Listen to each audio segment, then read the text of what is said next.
কৃষ্ণ হরে কৃষ্ণ কৃষ্ণ কৃষ্ণ হরে হরে রাম হরে রাম রাম হরে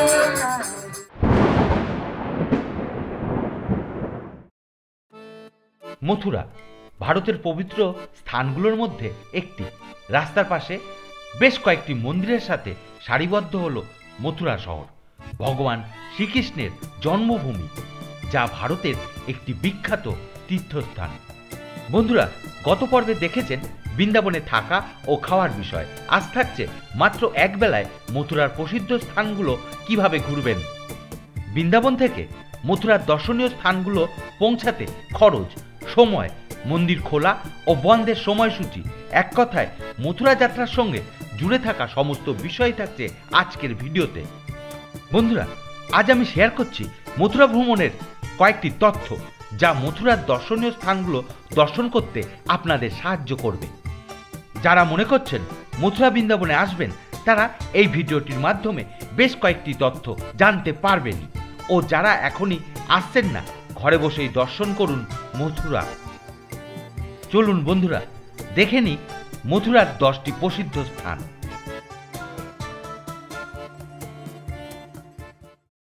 সকাল 6:30 আমরা বৃন্দাবনের ভারত সেবাশ্রম সংঘের কাছ থেকে মথুরার দর্শনীয় স্থানগুলো দর্শন করার জন্য একটি অটো ভাড়া করি।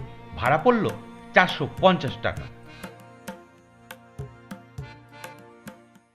সকাল 6:45 আমরা পৌঁছালাম পাগল বাবার মন্দিরে। 1 নম্বরে থাকছে পাগল বাবার মন্দির। মন্দিরটি বৃন্দাবন মথুরা মার্গে অবস্থিত। বৃন্দাবন ভারত সেবাশ্রম সংঘ থেকে মন্দিরটির দূরত্ব প্রায় 2 কিলোমিটার। মন্দিরটি সাদা মার্বেল পাথর দিয়ে নির্মিত।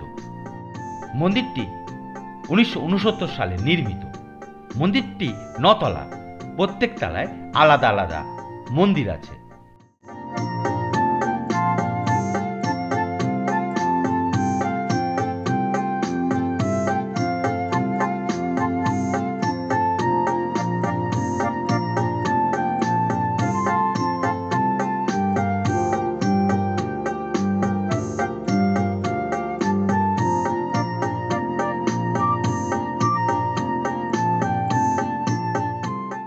আমরা এখন ওপর তলায়।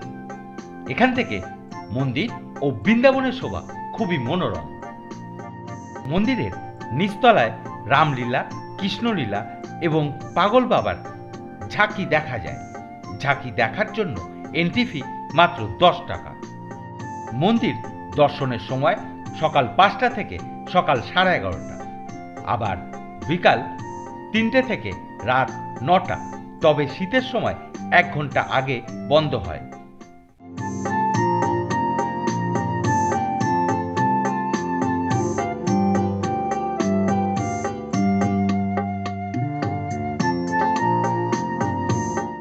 প্রায় 8 ঘন্টার মধ্যেই পাগল বাবার মন্দির দর্শন হয়ে গেল। এবার আমরা চলেছি বিড়লা মন্দিরে। পাগল বাবা মন্দির থেকে বিড়লা মন্দিরের দূরত্ব প্রায় 3 কিলোমিটার।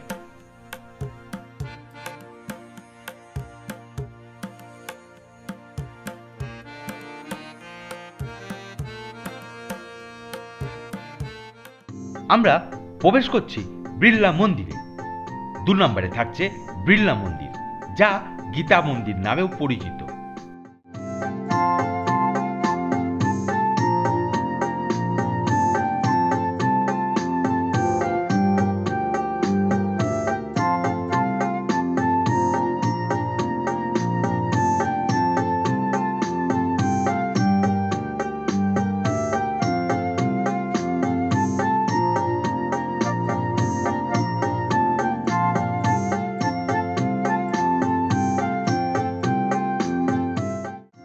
মন্দিরের গর্ভগৃহে রাধাকৃষ্ণ, লক্ষ্মীনারায়ণ ও রাম সীতার মূর্তি আছে।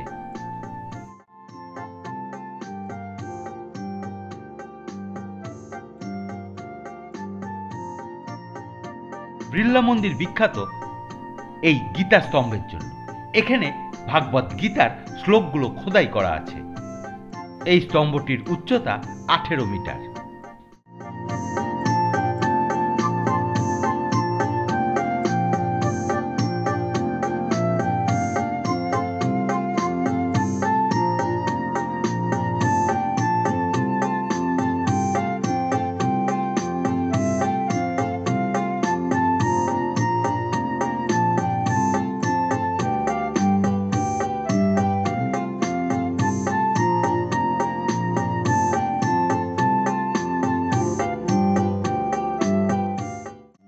মন্দিরের প্রাঙ্গণে রয়েছে হনুমান মন্দির। এটা হনুমান মন্দির। এই গীতা মন্দিরে জাদুঘর, বাগান, গহমণ্ডল আছে, যা মথুরা বৃন্দাবনের ইতিহাস সংস্কৃতি বর্ণনা করে।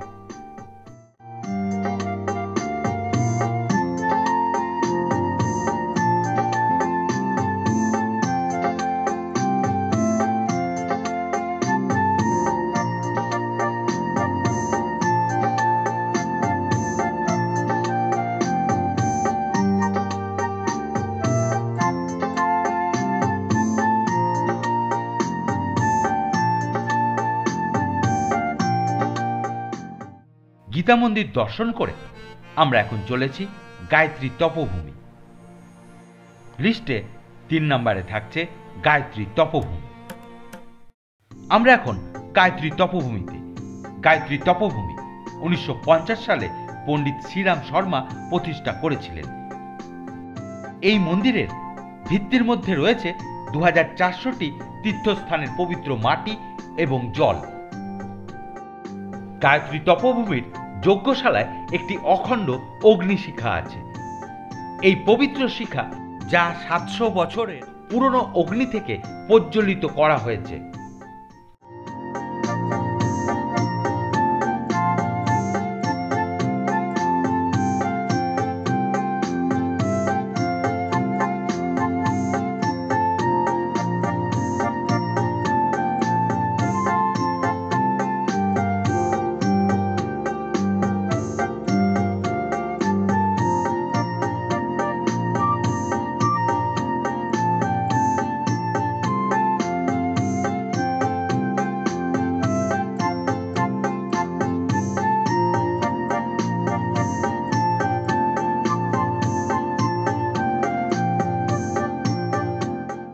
গায়ত্রী তপভূমি দর্শন করে চলেছি ভূতেশ্বর মহাদেব মন্দিরের দিকে।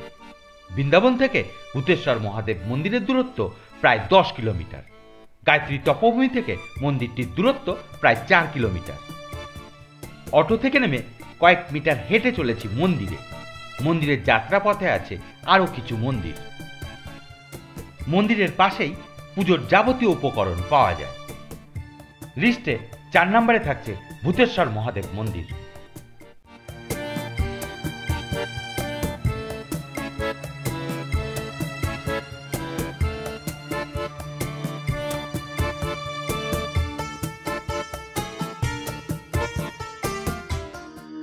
মথুরাবাসীরা বিশ্বাস করেন ভূতেশ্বর মহাদেব বিভিন্ন অশুভ শক্তির হাত থেকে মথুরাবাসীকে রক্ষা করেন। কথিত আছে শত্রুঘ্ন মধুরাক্ষসকে বধ করার সময় মথুরা প্রতিষ্ঠিত। রাক্ষস হত্যার পর শ্রীরামের ভাই শত্রুঘ্ন মথুরা প্রতিষ্ঠা করেন। এটি মথুরার অতি প্রাচীন মন্দির। ভূতেশ্বর মহাদেব মন্দির দর্শনের সময় সকাল 5টা থেকে দুপুর 1টা, আবার বিকাল 4:30 থেকে রাত 10:30।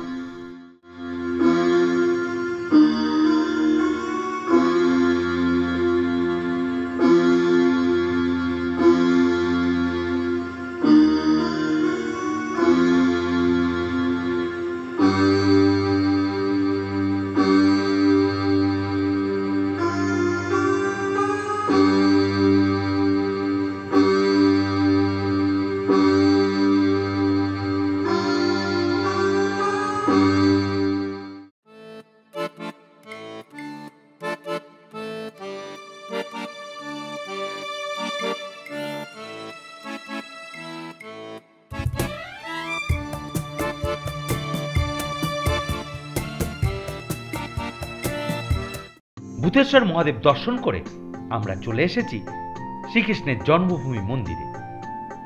অতীতে এখানেই ছিল কংসের কারাগার।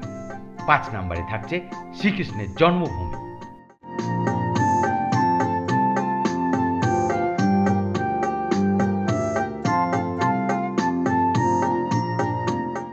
এটি মন্দিরের মূল প্রবেশদ্বার। এই স্থানেই ক্যামেরা, মোবাইল, অন্যান্য জিনিস রাখার লকার রুম আছে। লকারে জিনিসপত্র রেখে প্রবেশ করছি মন্দিরে।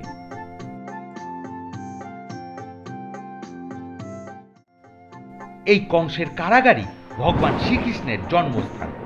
কারাগারের যে কুঠুরিতে ভগবান শ্রীকৃষ্ণের জন্ম হয়েছিল সেটি এই মন্দিরের গর্ভগৃহ।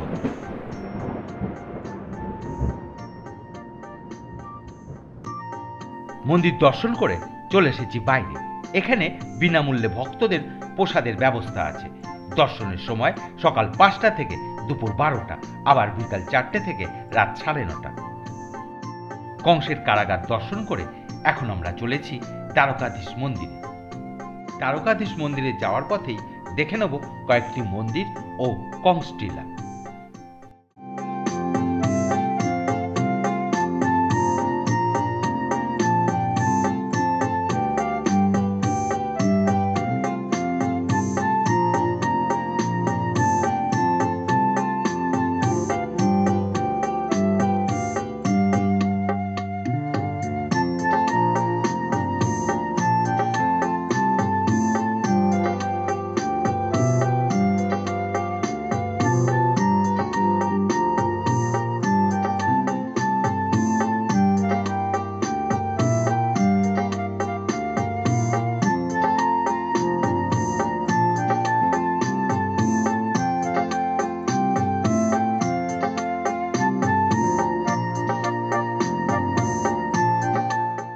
দ্বারকাধীশ মন্দিরে যাওয়ার পথে কয়েকটি শিব মন্দির দেখে এখন চলেছি কংসটিলা দেখতে।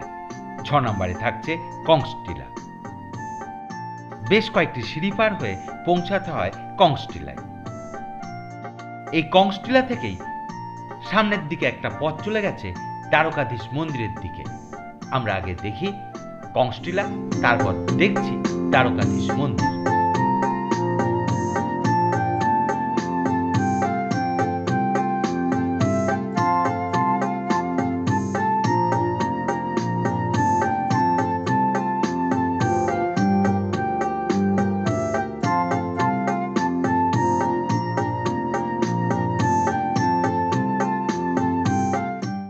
আমরা এখন কংসটিলায়।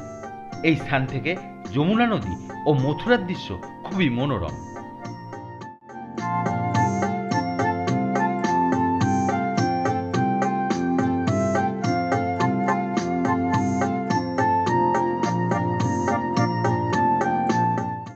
কংসের টিলা থেকে প্রায় 500 মিটার দূরেই অবস্থিত শ্রী দ্বারকাধীশ মন্দির। কংসের টিলা থেকে এই পথটি চলে গেছে শ্রী দ্বারকাধীশ মন্দিরের দিকে। এই স্থান থেকে মথুরা শহরের দৃশ্য খুবই মনোরম।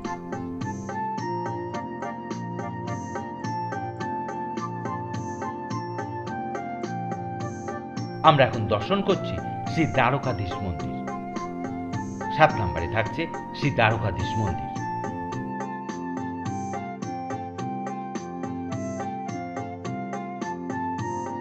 দ্বারকাধীশ মন্দির দর্শন করে ফেরার পথে দেখছি লিস্টে থাকা 8 নম্বর ও 9 নম্বর স্থান গোঘাট ও বিশ্রামঘাট।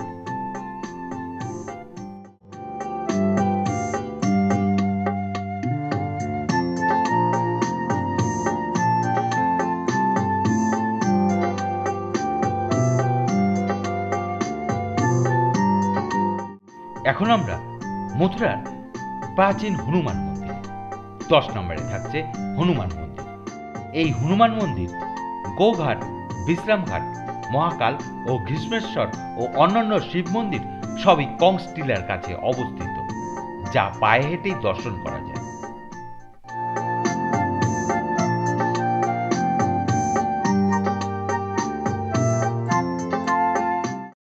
বেলা 1টা। আমরা প্রায় বৃন্দাবনে পৌঁছে গেছি। আমরা বৃন্দাবন থেকে বেরিয়েছিলাম সকাল 6:30টায়। এখন সময় বেলা 1টা। আমাদের বৃন্দাবন থেকে মথুরার দর্শনীয় স্থান ঘুরে আবার বৃন্দাবনে পৌঁছাতে সময় লাগছে প্রায় 6.5 ঘন্টা। আজ এ পর্যন্তই। আজই যাব আগ্রায়। সেই ভিডিও থাকছে আগামী সপ্তাহে। দেখতে সফর ভ্রমণ চ্যানেলটি সাবস্ক্রাইব করতে পারেন।